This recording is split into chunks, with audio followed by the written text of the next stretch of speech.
প্রিয় ভিউয়ার্স, আসসালামু আলাইকুম। ওয়ার্ল্ড মিশন চ্যানেলে স্বাগতম।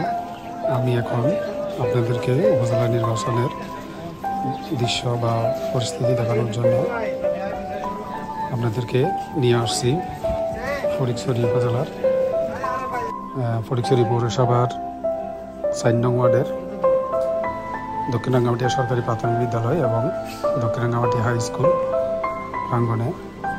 আপনারা দেখতেছেন হাই স্কুলের সম্মুখভাগের দৃশ্য এবং অপর প্রান্তে রয়েছে সরকারি প্রাথমিক বিদ্যালয়। মোট 2 কেন্দ্রে ভোটারের সংখ্যা প্রায় ৬,০০০।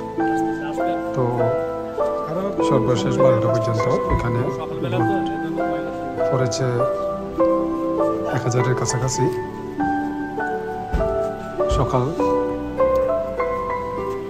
সকাল ৮টায় ভোট গ্রহণ শুরু হলেও ভোটারের উপস্থিতি তেমন চোখে পড়ার মতো ছিল না, কিন্তু বেলা বাড়ার সাথে সাথে ক্ষুদ্র ক্ষুদ্র অংশে কিছু কিছু ভোটার আসতে দেখা গেছে এবং সর্বশেষ 12টা পর্যন্ত ১,০০০-এর কাছাকাছি ভোট পড়েছে এবং শান্তিপূর্ণভাবে ভোট গ্রহণ হচ্ছে। কোনো প্রকার কোনো ভয়ভীতি বা কথোপকথন করা হচ্ছে না। ধন্যবাদ।